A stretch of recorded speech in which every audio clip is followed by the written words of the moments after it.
ఉదే ఎందుకురా సెలవు కదురా ఫస్ట్ షోకి వెళ్ళరా అంటే, అలా కాదు నీకు తెలియదు, పొద్దున్న 8:30 కల్లా పలహారం చేసేసి ఆ టికెట్లకి క్యూలో నిలబడి వెళ్ళి పోరాటం చేసి టికెట్ కొనుక్కుని వెంటనే లోపలికి వెళ్ళిపోయి బయటంతా వెన్నెలగా ఉంటే ఇక్కడ చీకట్లో కూర్చుని సినిమా చూసి 1:30 అయిపోకో 1 అది విడిచిపెడితే అప్పుడు నకలాడుతూ ఇంటికి వెళ్ళి అప్పుడు పెట్టించుకుని అన్నం తిని పడుకుంటే ఎంత సంతోషంగా ఉంటుందో. సెలవు నీకేం తెలుసు, నువ్వు ఎప్పుడు ఫస్ట్ షోకి వెళ్దామంటావు. ఆ ఫస్ట్ షోకి వెళ్ళకూడదు, మార్నింగ్ షోకి వెళ్ళాలనేవాడు. వాడికి ఫస్ట్ షోకి వెళ్ళే పిల్ల దొరికితే చాలా కష్టం కదండి. మార్నింగ్ షోకి వెళ్ళే పిల్ల దొరికింది అనుకోండి, వాళ్ళిద్దరు చట్టాపట్టాలు ఎదుగుపోతారు కదా. నేను గుణములు కలవడం చాలా ప్రధానం. అంటే నేను చాలా హేయమైన రీతిలో తీసుకొచ్చి ఉదాహరణ చెప్పాను. గుణములు కలిసాయనుకోండి, వాళ్ళకి నప్పింది, హాయిగా ఉన్నారు, అది ప్రధానం. ఇద్దరూ కలిసి ఉంటే చాలు. కాబట్టి ఇద్దరూ కలిసి ఉంటారు గుణములు. ఇద్దరి పేర్లు కూడా కుదిరేయో, ఇది విచిత్రం అన్నాడు వాసుకి. గుణములే కాదు పేర్లు కూడా కలిసే మీ ఇద్దరికి. నా చెల్లెలి పేరు జరత్కారు, నీ పేరు జరత్కారుడు. బాగుంది కదా చక్కగానే. జరత్కారు వెట్ జరత్కారు అని వేస్తే చూసేవాళ్ళు ఇదేం వెడ్డింగ్ కార్డు అని తెలబోరు. కాబట్టి ఈ పెళ్లి చేద్దామా అంటే ఆయన కూడా నేను ఇలాంటి పిల్ల కోసమే వెతుక్కుంటున్నాను తప్పకుండా, కాబట్టి పెళ్లి చేసుకుందాం. కానీ మీరు ఇందులో ఈయన స్వభావంలో ఒక గుణం చూడాలి. అది దైవదత్తమో ఇంకొకటో కానీ ఎప్పుడు తనకు నిర్ణయం చేసుకుని ఆ నిర్ణయానికి కట్టుబడిపోవడం ఆయన లక్షణం, ఆ జరత్కారుడికి. కాబట్టి ఇప్పుడు ఆయన ఇదిగో నీకు పిల్లనిస్తున్నాను స్వీకరించు అంటే ఆయన అన్నాడు తప్పకుండా అని, నేను నిన్ను వివాహం చేసుకుంటున్నాను, పణిగ్రహణం చేసి నిన్ను నా పత్ని స్థానంలోకి తీసుకుంటున్నాను. కానీ ఒక్కటి గుర్తుపెట్టుకో, ఎన్నాళ్ళు నువ్వు నన్ను అగౌరవపరచకుండా ఉంటావో అంతకాలం మన ఇద్దరం కలిసి ఉంటాం. నియమాభీరుడకు పతికి పవళ్ళు రేలును ఏమరక పరిచరించుచునుండెన్. కత్తి మీద నడిచేవాడు ఎలా నడుస్తాడో అంత జాగ్రత్తగా పగలనక రేయనక ఆయన్ని అనువర్తిస్తూ కాలం గడుపుతాడు. సరే, అనవరత భక్తి బాయక తన పతికిన్ ప్రియము చేసి తద్దయు గర్భం మనురక్తి దాల్చియొప్పెను దినకర గర్భయగు పూర్వ దిక్సతి ఓలెన్. అపారమైనటువంటి అనురాగంతో ఆయన్ని అనుకరించి ఆయనని అనువర్తించిన కారణం చేత భర్త యొక్క అనురాగమును పొందినదై ఆయన అనురాగ ఫలితముగా ఆమె గర్భమును ధరించింది. ఇప్పుడు ఆమె గర్భముతో ఉంటే ఎలా ఉందో చెప్తున్నారు నన్నయ్య గారు. సూర్య భగవానుడనబడేటటువంటిని బిడ్డని ప్రసవించేటటువంటి పూర్వ దిక్కు తూర్పు దిక్కనే కాంత ఎలా ఉంటుందో అలా ఉంది. తూర్పు దిక్కు అన్న కాంత కడుపులో సూర్యుడు అన్న పిల్లాన్ని పెట్టుకుని ప్రసవించిందనుకోండి, పుట్టే పిల్లాడు నెత్తుటి గుడ్డు కదండి పుడతాడు, నెత్తుటి గుడ్డు పుడుతుంది. అందుకని సూర్యోదయం కూడా ఎర్రగా ఉంటుంది. అంతటి నెత్తుటి గుడ్డుని కడుపులో పెట్టుకున్న పూర్వదిక్కనబడేటటువంటి కాంత ఎలా ఉందో గర్భిణీ అయిన జరత్కారు అలా ఉంది. ఎందుకు ఆ మాట అన్నాం? అక్కడ సూర్యోదయం అయితే చీకట్లు పోతాయి, అక్కడ సూర్యోదయం అయితే రాక్షసులు పోతారు. ఇక్కడ ఈవిడ గర్భం పండి పిల్లవాడు పుడితే పావులకి అలుముకున్న చీకట్లు పోతాయి. జరత్కారు వంశంలో ఒక్క వేరు ఉన్నటువంటి దుబ్బులు పట్టుకుని వేలాడుతున్నటువంటి తాతతండ్రులు ఊర్ధ్వలోకాలకు వెళ్ళిపోతారు. కాబట్టి ఇద్దరినీ అనుగ్రహిస్తాడు సూర్యుడు వచ్చి అనుగ్రహించినట్టు. అందుకని పూర్వ దిక్కుతో పోల్చారు ఆవిడ్ని. సరే, ఒకనాడు ఆయన కృష్ణాజినాన్ని ఆసనంగా వేసుకుని పడుకుని భార్య తొడ మీద తలపెట్టుకుని నిద్రపోతున్నాడు జరత్కారుడు. సూర్యాస్తమయం అయిపోతోంది. ఆశ్రమంలో అందరూ సంధ్యావందనం చేసుకుంటున్నారు. సంధ్యావందనం అత్యంత ప్రధానమైన విషయం. సంధ్యావందనం గురించి చెప్పినప్పుడు ఎంత గొప్ప విషయం చెప్తారంటే అసలు నిజంగా అదొక్కటి చేస్తే చాలండి. అలా నియమంగా జీవితంలో ఏ కారణం చేతనైనా సంధ్యావందనాన్ని విడిచిపెట్టి ఎక్కడికైనా వెళ్ళి మళ్ళీ రాత్రి 10 వస్తాననుకుంటే నియమంగా సంధ్యావందనం చేసి ఆయన ఇంటికి వెళ్ళి చెప్పుకోవాలి, అయ్యా ఈ పూట నేను సంధ్యావందనం చేయలేకపోతున్నాను, మీరు సంధ్యావందనం చేసి అర్ఘ్యమిచ్చినటువంటి జలములు కొన్ని తీసి పక్కన పెట్టండి, నేను అక్కడి నుంచి తిరిగి వస్తూనే మీ ఇంటికి వస్తాను, మీరు నాకు తీర్థం ఇచ్చిన తర్వాత వెళ్ళి అప్పుడు నేను భోజనం చేస్తాను లేకపోతే పలహారం చేస్తాను. తప్ప సంధ్యావందనాన్ని మానడానికి వీళ్ళు. అంత ప్రధానమైన విహిత కర్మ సంధ్యావందనం. అందరూ సంధ్యావందనం చేస్తున్నారు, ఈయన నిద్రపోతున్నాడు. పైగా సూర్యోదయ సమయమునందు నిద్రపోకూడదు, నిద్రపోయినా కొంత క్షమార్పణ ఉంటుంది. సూర్యాస్తమయ సమయంలో ఎట్టి పరిస్థితుల్లో నిద్రపోకూడదు. కాబట్టి నిద్రపోతున్నాడు ఒక తప్పు, సంధ్యావందనం చెయ్యట్లేదు ఒక తప్పు.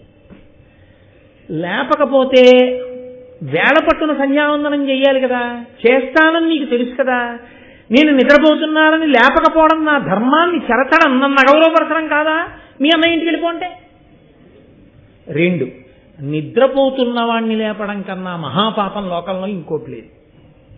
అందుకే నిద్రపోతున్న వాణ్ణి నిద్ర లేపితే ధర్మకార్యం చెప్పి నిద్ర లేపాలి. ఏదో ధార్మికమైనటువంటిది ఏదో చెప్పి నిద్ర లేపాలి. ఏది ధర్మం చెప్పకుండా నిద్ర లేపితే మహాపాపాన్ని తీసుకెళ్లి నిద్ర లేపిన వాడి ఖాతాలో వేస్తారు. ఒరే లేచి చదువుకోని లేపకూడదు. ఒరే తెల్లవారే ముందు లేచి ఈశ్వరుడికి నమస్కారం చెయ్యాలి కదరా. సూర్యోదయం అయ్యేటటువంటి కాలం, బ్రాహ్మీ ముహూర్తం దగ్గరకు వచ్చింది. లేచి ఈశ్వరుడికి నమస్కారం చెయ్యి అనాలి. వాడు ఈశ్వరుడికి నమస్కారం చేయడానికి లేచిన తర్వాత ఇప్పుడు కూర్చొని చదువుకోవాలి. అంతే తప్ప ఏ కారణము లేకుండా నిద్ర లేపకూడదు. ఏదో కారణం సినిమా టికెట్ రావాలి కొంచెం లేపకూడదు. ధర్మకార్యమునకు మాత్రమే నిద్ర లేపాలి.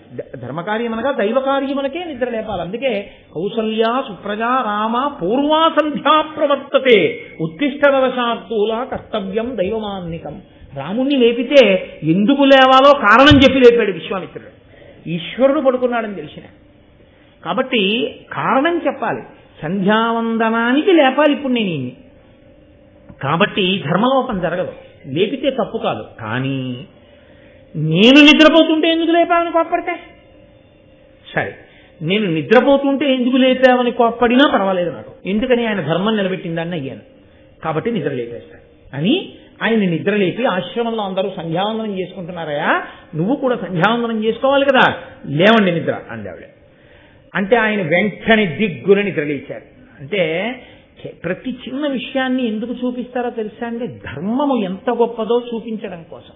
అసలు ఇంట్లో అలా నిద్ర లేపడం అన్నది ఒక్కటి అలవాటైతే ఇల్లంతా బాగుంటుంది. భార్య భర్తని లేపినా, భర్త భార్యని నిద్ర లేపినా ధర్మం చెప్పి నిద్ర లేపాలి. కాబట్టి ఇప్పుడు ఆయన లేచన్నాడు, దేనికి లేపావు? నిద్రపోతున్నవాణ్ణి లేపడం తప్పని నీకు తెలియదా? నా పట్ల అగౌరవం కాదా అన్నాడు. అంటే ఆవిడంది కాదు, ధర్మం చెడిపోతోంది, అవతల సూర్యాస్తమయం అవుతోంది, సంధ్యావందనం చెయ్యాలి మీరు. కాబట్టి మరి నేను నిద్ర లేపకపోతే మీ ధర్మం పాడవుతుంది, మీ ధర్మం పాడవకూడదు కాబట్టి నిద్ర లేపాను, ఇందులో అగౌరవం ఎక్కడుంది అంది. ఆయన ఏమన్నాడో తెలుసా అండి? ఇనుడస్తమింపబోగిన అనగా బోధింపవలనప్పుడు నా మేల్కనునంతకు నుండక ఇనుడొనరగా అష్టాస్త్రికేగ నోడడే చెప్పుమా. ఏమన్నావు? నేను నిద్రపోతుండగా నేను లేచి సంధ్యావందనం చెయ్యక ముందు సూర్యుడు అస్తమించడమే. ఎంత ధైర్యం సూర్యుడికి! జలత్కారుడు నిద్రపోతున్నాడు, నేను కానీ అస్తమించానా ఆయనకి ధర్మలోపం వస్తుంది. కాబట్టి జలత్కారుడు నిద్రలేచే వరకు నేను అస్తమించని సూర్యుడు ఉండిపోతాడంతే. నా తపో ప్రభావం అటువంటిది, నా శక్తి అటువంటిది. నేను నిద్రలేచే వరకు సూర్యుడు అస్తమించాడు.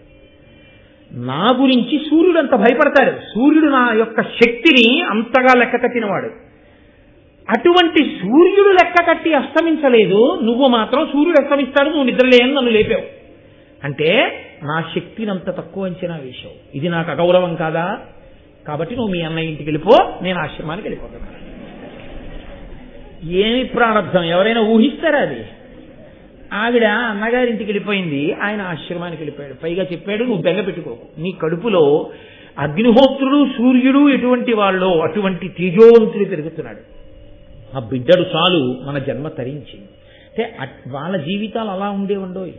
ఒక్కొక్కరు వివాహం చేసుకుంటే అసలు కామదృష్టి లేదన్న స్త్రీనే చేసుకున్నారు.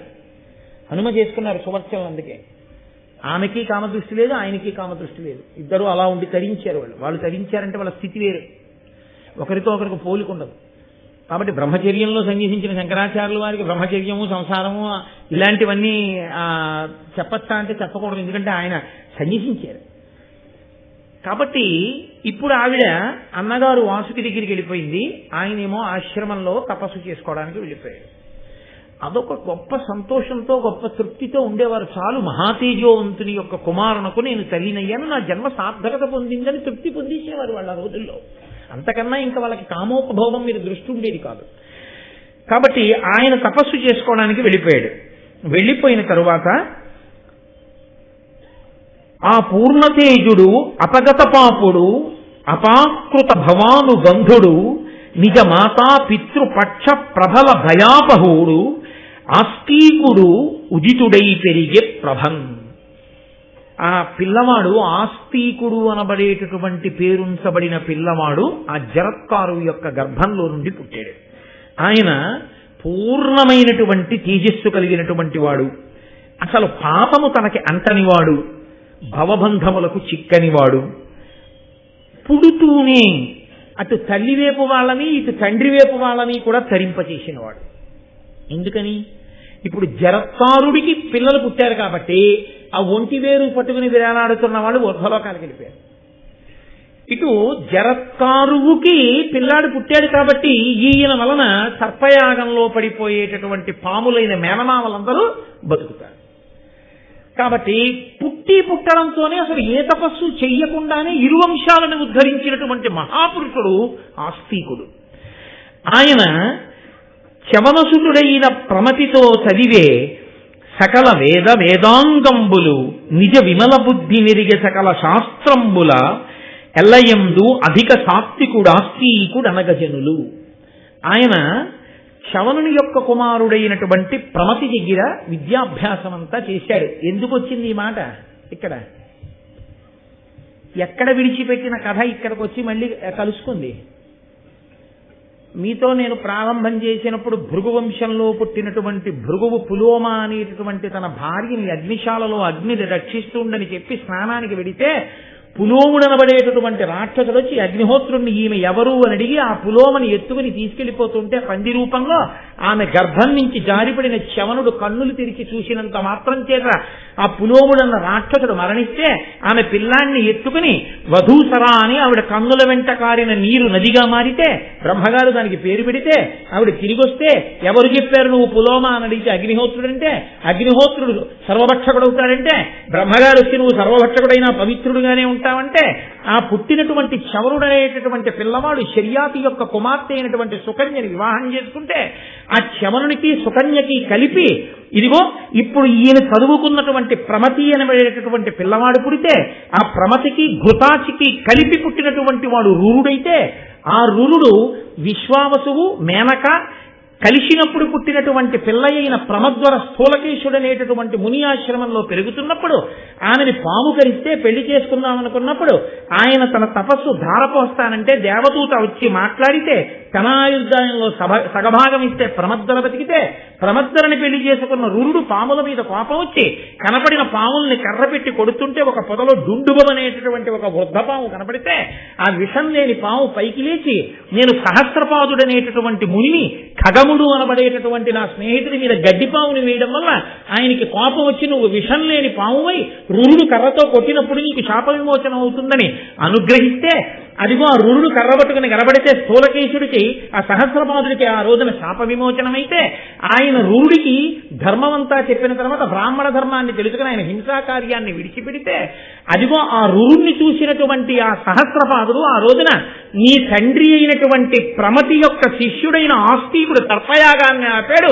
నువ్వు పావుల్ని చంపుతావేరా అన్నాడంటే ఈ మాటలు వింటున్నటువంటి సౌతి పురాణం చెప్తున్నప్పుడు శౌనకాది మహర్షులందరూ కూడా ఎవరా ఆస్తికుడని అడిగితే వినతాకదురు ఆ కథ దగ్గర నుంచి ఇదిగో ఇవాళ ఇప్పుడు పుట్టినటువంటి ఆస్తికుడి వరకు కథ వచ్చింది. దాన్ని మీరు అలా కలుసుకోవచ్చు. కాబట్టి ఇప్పుడు ఈ ఆస్తికుడు చవనుని యొక్క కుమారుడైన ప్రమతి దగ్గర చదువుకున్నాడు. చదువుకుని విద్యాభ్యాసం చేసి సర్వశాస్త్రములను నేర్చుకున్న తర్వాత ఈయన పరమ సంతోషంగా తిరిగి పెద్దవాడయ్యాడు. ఇప్పుడు కథ మళ్ళీ ఇంకొక భాగం వైపుకు వెళుతోంది. పరీక్షిన్ మహారాజు గారి దగ్గరికి ఉదంకుడు వెళ్ళాడు. వెళ్ళి సర్పయాగం చెయ్యమని తన కోపాన్ని జనమేజయుడి మనసులోకి ప్రవేశించేటట్టుగా మాట్లాడాడు. మాట్లాడితే జనమేజయుడు అన్నాడు, ఈ ఉదంకుడు నా తండ్రిని తక్షకుడు కరిస్తే చనిపోయాడు అంటున్నాడు, నా తండ్రి ఎలా మరణించాడో ఒకసారి చెప్పండి అన్నాడు మంత్రుల్ని. అంటే ఆ మంత్రులు లేచి పరీక్షితుతో అన్నారు, అభిమన్యునకు విరాటాత్మజయైన ఉత్తరకొను పుట్టిన ధర్మమూర్తి కౌరవాన్వయ పరిక్షయమున ఉదయించి ప్రథం పరీక్షితుడు నా బరగువాడు ధర్మార్థకామముల్ తర్పక సలుపుచు పూని భూప్రజనెల్ల పుణ్యచరిత అనగుడై రక్షించి 67 రాజ్యంబు చేసిన రాజ వృషభుడు అధిక ధర్మమార్గుడైన నీ ఎట్టి సత్వత్రు బడసియున్న పుణ్యుడు అన్యనాథ మకుట మణిగణ ప్రభారంజిత పాద పంకజుండు భరతనిభుడు. నీ తండ్రి అయినటువంటి పరీక్షిత్తు ఉత్తర విరాట్ రాజు యొక్క కుమార్తె అయినటువంటి ఉత్తరని అభిమన్యుడు వివాహం చేసుకున్నప్పుడు అభిమన్యుడికి ఉత్తరకి పుట్టినవాడు నీ తండ్రి అయిన పరీక్షిత్. ఆ పరీక్షిత్తు నీ తాత అయినటువంటి అర్జునుడితో సమానం. ఎందుకని? ఈ పరీక్షిత్ ఇప్పుడు వింటున్నటువంటి జనమేజయుని యొక్క తండ్రి పరీక్షిత్ యొక్క తండ్రి అభిమన్యుడు, అభిమన్యుని యొక్క తండ్రి అర్జునుడు, అర్జునుని యొక్క తండ్రి పాండురాజు. వంశంలో పోలికలు వస్తాయనడానికి పోలిక ఏమిటో తెలుసా అండి? ఎక్కడో ముత్తాత పాండురాజుకి వేట అంటే ఇష్టం, అదే పోలిక ఇప్పుడు వచ్చింది పరీక్షిత్తుకి. ఆ వేట కోసమే వెళ్ళి అదిగో ఆ శమీకుడనబడేటటువంటి ఋషి యొక్క మెడలో చచ్చిపోయిన పావునిచ్చాడు. వంశంలో ఉన్న పోలికలు పిల్లలకు వస్తాయంటే అది అందుకే వంశంలో 7 తరాలు అటు ఇటు చూసి పిల్లనిస్తారు, లేకపోతే అట్లాంటి అఘాయిత్యం ఉన్నవాడు ఇక్కడ పుడితే అందుకని. కాబట్టి అదిగో అభిమన్యుడికి విరాట రాజపుత్రి అయినటువంటి ఉత్తరకి పుట్టినటువంటి ధర్మమూర్తి నీ తండ్రి కౌరవాన్వయ పరిక్షయమునను దయించి పరీక్షితుడు నా బరగువాడు. ఆయన కురువంశంలో ఉన్నటువంటి వాళ్లే పాండవులు కూడా, కాబట్టి కౌరవులే. కాబట్టి అదిగో ఆ కౌరవులు అంటే పాండవుల యొక్క సంతతి అంతా కూడా నశించిపోయి అభిమన్యుడు కూడా మరణించి ఉప పాండవులు కూడా మరణించిన తరువాత ఇంకా పాండవుల యొక్క వంశాంకురము ఉత్తరాగర్భమునందు మిగిలిపోయిన ఒక్క పరీక్షితే ఉన్నప్పుడు ఆ ఒక్క పిల్లవాడు కూడా బతకకూడదని పిండం మీదకి బ్రహ్మశిరోనామకాస్త్రాన్ని అశ్వత్థామ ప్రయోగిస్తే ఆమె కృష్ణుడి పాదములు పట్టుకుని ప్రార్థన చేస్తే ఇక్కడ బయట రథం దగ్గర నిలబడిన కృష్ణుడు ఉత్తరాగర్భంలోకి ప్రవేశించి ఆ బ్రహ్మశిరోనామకాస్త్రానికి పిండానికి మధ్యలో నిలబడి ఘోర రూపంతో బ్రహ్మాస్త్రాన్ని సాత్విక రూపంతో పిండాన్ని చూసి బ్రహ్మాస్త్రాన్ని తనలో కలుపుకుని పిల్లాన్ని రక్షిస్తే ఆయన పరీక్షగా విష్ణువుని చూసి పుట్టిన తరువాత కూడా తాత అయిన ధర్మరాజు తొడ మీద కూర్చుని సభలో ఉన్న వాళ్ళందరినీ నేను మా అమ్మ కడుపులో ఉన్నప్పుడు చక్ర కదా పద్మములను పట్టుకుని నన్ను రక్షించిన మహానుభావుడు ఎక్కడున్నాడా అని ఇలా పట్టి చూస్తుంటే ఆయన్ని దేవరాతుడు అని పేరున్నా కూడా ప్రజలందరూ పరీక్షగా చూస్తాడని పరీక్షిత్ అని పిలిచారు. కాబట్టి కురువంశానికి మిగిలిన ఏకైక నలుసు నువ్వు. ధర్మార్థకామములు తప్పక చలుపుచు పూని భూప్రజనెల్ల పుణ్యచరిత అనఘుడై రక్షించి 67 రాజ్యంబు చేసిన రాజవృషభుడు. మీ తండ్రి 60 సంవత్సరములు ధర్మార్థకామములు తప్పకుండా రాజ్యం చేసినటువంటి మహానుభావుడు. అటువంటి వాడు నీ వంటి సత్పుత్రుణ్ణి కన్నాడు. మీ నాన్న సింహాసనం మీద కూర్చొని పాదపీఠం మీద పాదం పెడితే అన్య దేశముల నుంచి వచ్చినటువంటి రాజుల యొక్క కిరీటములు నీ తండ్రి పాదముల దగ్గర ఉంచి నమస్కరిస్తే వాళ్ళ కిరీటములలో ఉన్న మణుల కాంతులు మీ తండ్రి పాదములకు నీరాజనములు పట్టేవి. అంత కీర్తి వహించినటువంటి మహానుభావుడు. కానీ ఇదిగో మీ వంశంలో ముత్తాత పాండురాజు గారికి ఉన్నటువంటి బలహీనతలాగే మీ తండ్రి కూడా వేటాడడం కోసమని చెప్పి అరణ్యంలోకి ప్రవేశించి వేటాడుతుండగా ఒక లేడి కనబడితే ఆ లేడిని ఎలా అయినా వేటాడి పట్టుకోవాలని తన పరివారం అంతా వెనకపడిపోయి ఎక్కడో ఉండిపోయినా తానొక్కడే ఆ లేడిని వేటాడి తీసుకొస్తానని లేడి వెంట పరిగెడుతూ బాణాన్ని విడిచిపెడితే బాణం తగినటువంటి లేడి పరీక్షిత్తుకి దక్కకుండా పారిపోయి శమీకుని యొక్క ఆశ్రమంలోకి వెళ్ళిపోతే లేడిని వెంట తగిలి దాన్ని వేటాడేటటువంటి మిషతో శమీకుడి ఆశ్రమంలోకి వెళ్ళి కన్నులు మూసుకుని అంతర్ముఖుడై ధ్యానంలో ఉన్నటువంటి శమీక మహర్షిని ఇటుగా లేడి పరిగెత్తిందా అని అడిగితే బహిర్ముఖుడు కాడు కాబట్టి శమీకుడి జవాబు చెప్పకపోతే ఉద్ధతితో ఆకలి చేత దప్పిక చేత కలిగినటువంటి ప్రకోపం చేత చచ్చిపోయిన పావుని ధనస్సు యొక్క మూపుతో పైకెత్తి ఆయన మెడలో వేస్తే ఆయన కుమారుడైనటువంటి శృంగికి ఈ విషయం తెలిసి నా తండ్రిని ఇంత అగౌరవపరుస్తాడా దేశమేలే రాజని నేటికి 7వ రాజు తక్షకుని యొక్క విషాగ్ని చేత నా తండ్రి మూపురవనందు మృత సర్పాన్ని వేసినటువంటి పరీక్షతో తక్షకుని అగ్నిజ్వాలల యందు కాడి బూడిదగుగాక అని శాపవాక్కు విడిచిపెట్టి తండ్రి దగ్గరికి వచ్చి అభివాదం చేసి గోత్రనామాలు చెప్పుకుని భూమి మీద పడి నమస్కరిస్తున్న సమయంలో ఆ మహానుభావుడు శమీకుడు కన్నులు విప్పి తన కొడుకైన శృంగిని చూసి ఏరా బాధగా ఉన్నామని అడిగితే, నాన్నగారు మీ మూపు మీద పరీక్షిత్ మృత సర్పాన్ని వేశాడు, కోపం వచ్చి నేటికి 7వ నాడు ఆయన మరణించాలని నేను శాపవాక్కు విడిచిపెట్టాను, అదిగో ఆ మూపురం మీద పాము తీశాను, నాకు చాలా బాధ కలిగింది నాన్నగారు. ఆ పరీక్షిత్తు చేసినటువంటి దుష్కృత్యానికంటే శమీకుడు చూసి ఎంత పని చేశావురా, చంద్రవంశంలో పుట్టినవాడు, మహాపురుషుడు, రాజ్యమును ధార్మికంగా పరిపాలిస్తున్నవాడు, అందరినీ కాపాడేటటువంటి ప్రభువుని నీ యొక్క వ్యగ్రమైన వాక్కు చేత అర్ధాయుష్కుణ్ణి చేసి పడగొడుతున్నావు, దీనివల్ల లోకమంతా పాడైపోదా, కోపం అనేది రానేకూడదు, కానీ కోపం వస్తే ఎన్ని ఉపద్రవాలు వస్తాయో వినరా అని ఆ రోజున కొడుకు శృంగితో శమీకుడు అన్నాడు, క్రోధమ తపమున్ చెరసును, క్రోధమ అణిమాదులైన గుణముల బాపున్, క్రోధమ ధర్మక్రియలకు బాధయగున్, క్రోధిగా తపస్వికి చిన్నే. క్రోధము ఆవహించినటువంటి వాని యొక్క తపస్సు చెడిపోతుంది. క్రోధము వలన అణిమాది సిద్ధులు గుణములు అన్ని నశించిపోతాయి. క్రోధము ధార్మికమైనటువంటి పనులు చెయ్యనివ్వదు. క్రోధమున్నటువంటి వాడు ఇక తపస్వి ఎలా అవుతాడు? చమలేని తపసితనమును, ప్రమత్తు సంపదయు, ధర్మ బాహ్య ప్రభు రాజ్యము, భిన్న కుంభములతో యముల భట్టుల అధృవంబులకు ఇవియల్లన్. క్షమలేని తపసితనమును, ఓర్పులేనటువంటి తపస్సు, అలాగే పరాకుగా ఉండకపోవడం వల్ల ఐశ్వర్యం నిలబడకపోవడం అనేటటువంటి లక్షణం. అంటే పరాకు ఉన్నటువంటి వాడికి ధనం ఉంటుంది, పరాకు లేకపోవడం అనేటటువంటి వాడికి ధనం జారిపోయినట్టు ధర్మం విడిచిపెట్టినటువంటి రాజుకి రాజ్యం ఎలా నశిస్తుందో అది తగిలిపోయిన కుండలో పోసినటువంటి నీరు కారిపోయినట్టే. క్రోధమున్న వాడికి తపస్సు ఫలించదు, ధర్మం విడిచిపెట్టిన వాడికి రాజ్యం నిలబడదు, పరాకు లేని వాడికి ఐశ్వర్యం నిలబడదు, తగిలిపోయిన కుండలో నీరు పోసిన వాడికి నీరు నిలబడదు. కాబట్టి నీకెందుకురా తపస్సు, ఇంత క్రోధం ఉన్న వాడికి నీకు తపస్సు ఫలిస్తుందా, ఎంత తప్పు పని చేశావురా అని గౌరముఖుడు అనబడేటటువంటి ఒక మునిని పిలిచి నేటికి 7వ రోజున మరణించాలని రాజుకి నా కొడుకు శాపం ఇచ్చాడు. వెంటనే భద్రతా ఏర్పాట్లు చేసుకుని మంత్రతంత్రములు తెలిసిన్నటువంటి నిపుణులైన బ్రాహ్మణుల్ని పక్కన పెట్టుకుని ఎంత మాత్రమూ పరాకు లేకుండా తనను తాను రక్షించుకోమని పరీక్షిత్ మహారాజుకి నా వాక్కుగా చెప్పండని ఆ గౌరముఖుడనబడేటటువంటి మునిని పరీక్షిత్తు దగ్గరికి పంపిస్తే ఈయన వెళ్లి పరీక్షిత్తుకి చెప్తే శమీక మహర్షి కొడుకుని అడిగాడు ఆ రోజున, నువ్వు వెనక్కి తీయలేవా నీ శాపాన్నని. నాన్నగారు నేనేం చెయ్యలేని, ఇప్పటికే నేను విడిచిపెట్టిన శాపవాక్కు తక్షకుడిలో ప్రచోదనం చేసి బయలుదేరిపోయి ఉంటాడు కలవడానికి పరీక్షిత్తుని అన్నాడు. ఆ మాట చెప్పినట్టుగానే మహానుభావుడు బయలుదేరి గబగబా వచ్చేస్తున్నాడు. వచ్చి ఇంకా పరీక్షిత్తుని కాటు వెయ్యాలి, అది 7వ రోజు. ఇంకా ఆ ఒక్క రోజు దాటిపోయిందా ఇక పరీక్షిత్తు బతికేస్తాడు. కాబట్టి ఆయన ఒక పెద్ద ఒంటి స్తంభపు మేడ కట్టుకుని మంత్రతంత్రములు తెలుసున్న వాళ్ళందరినీ పక్కన పెట్టుకుని సకలోర్వీషుడు అతి ప్రయత్నపరుడై సర్వక్రియా దక్ష తక్షకోటుల్ పనిచేయగా ఘనతరైక స్తంభహర్మ్యంబు తక్షక భీతిని రసిగించి పంచి దృఢరక్షం దానిలో నుండి బాయక రాత్రిన్ దివ జాగరూక హిత భృత్యామాచ్య వర్గంబుతోన్. ఆయన బోలెడంత మంది వడ్రంగుల్ని కార్మికుల్ని పిలిచి ఒంటి స్తంభపు మేడ కట్టించుకుని అందులో తన యొక్క భృత్యుల్ని మంత్రుల్ని చుట్టూ పెట్టుకుని విషాన్ని విరగొట్టగలిగినటువంటి మంత్రాలు తెలుసున్న వాళ్ళని తంత్ర నిపుణుల్ని సిద్ధంగా పెట్టుకుని అందులోనే ఉంటూ 7 రోజులయ్యే వరకు నేను కిందకి దిగిరానని ఆ ఒంటి స్తంభపు మేడలో కూర్చున్నాడు.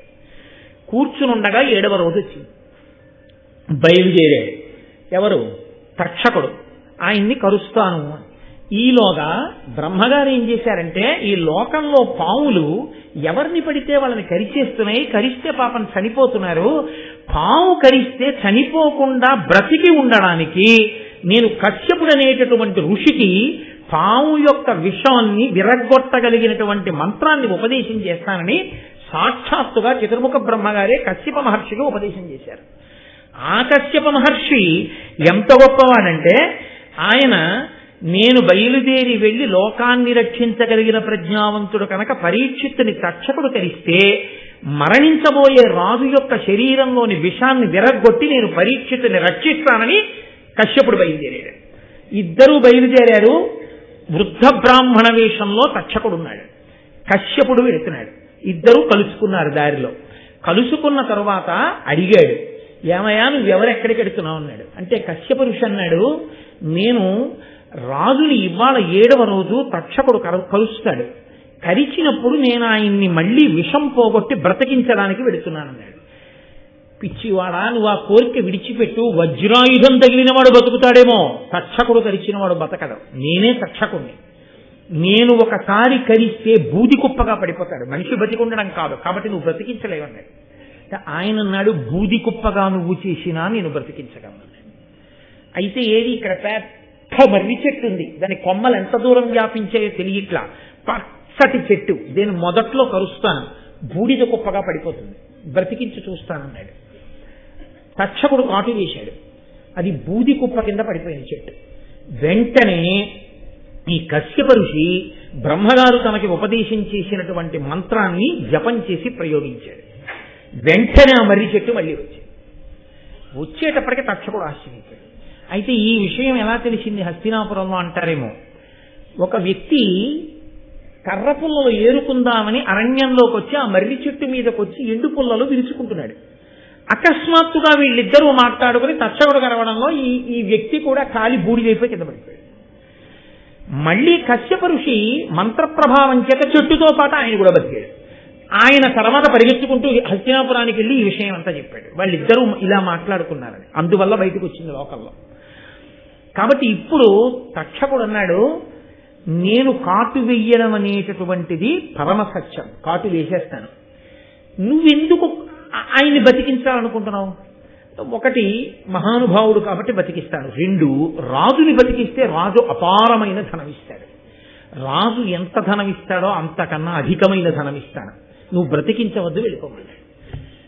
కశ్యప ఋషి కందులు మూసుకుని అంతర్దృష్టితో చూశాడు, రాజుకి మరణము తథ్యము అని తెలిసిపోయింది. అంటే ఒకసారి ఋషివాక్కు ఇక తప్పించుకోవడం కుదరదు, కాబట్టి ఎలాగో మరణిస్తాడు, కాబట్టి నేను ఈ డబ్బు తీసుకుని వెళ్ళిపోదామని ఆయన తక్షకుడు ఇచ్చినటువంటి డబ్బు పెట్టుకుని కశ్యప ఋషి వెళ్ళిపోయాడు. ఇప్పుడు ఈయన కోటలోకి ప్రవేశించాలి, ఒంటి స్తంభపు మేడలోకి. తన సోదరులైనటువంటి పావుల్ని కొంతమందిని పిలిచి, మీరు బ్రాహ్మణ కుమారుల వేషం వేసుకుని ఋగ్వేద యజుర్వేద మంత్రాలు చెప్తూ వెళ్ళండి, కొన్ని పువ్వులు పళ్ళు పట్టుకెళ్ళి ప్రసాదం రాజానికి రక్షగా ఇస్తున్నామని ఇవ్వండి. వేదం చదువుకుంటున్న బ్రాహ్మణ కుమారుల్ని చూస్తే రాజు కాదన్నాడు, తీసుకుంటాడన్నారు. అంటే వాళ్ళు అలాగే వెళ్ళారు. వెడితే రాజు పాపం ప్రసాదం కదా అని పుచ్చుకున్నాడు. పుచ్చుకుని ఆయన ఆ పళ్ళు తన చుట్టూ ఉన్న మంత్రులకి ఇస్తున్నాడు.